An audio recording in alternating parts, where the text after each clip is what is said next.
أنا رجل مصاب بمرض أعصاب، وقد راجعت مستشفى الأمراض النفسية وصرف لي علاج مستمر طول اليوم 3 مرات، وإذا تركته اشتد المرض بي حتى أسقط على الأرض بدون شعور، وأرغب أصوم ولكني خائف إذا انقطع عني هذا العلاج الذي أتناوله.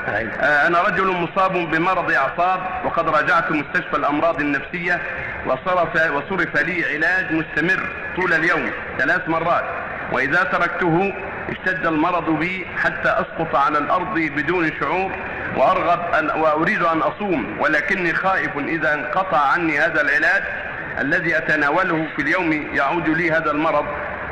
وأنا لا تصوم بارك الله فيك. الله يقول: ومن كان مريضا أو على سفر فعدة من أيام أخرى. ما دام الحلال ما ذكرت فتناول الحبوب كل يوم ولا تصوم، واسأل الأطباء الذين أعطوك، فإن كان هذا المرض في اعتقادهم وتجاربهم يستمر فاطعم عن كل يوم مسكين ويكفي، مثل الشيخ الكبير والعجوز الكبيرة، أطعم عن كل يوم مسكين نص صاع تمر أو رز تدفعه للفقراء، فقير واحد أو أكثر في أول الشهر أو في وسطه أو في آخره، تجمع وتعطي بعض الفقراء ويكفي.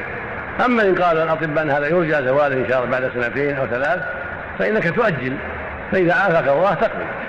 قال الشيخ أنه ما يرجى بروءه وبعدين عافاه الله، هذا يصوم من جديد. يصوم من جديد. يطعم عن كل يوم مسكين. اللي رمضان ما عليه يصوم من جديد مستقبل. رمضانات كلها المستقبل.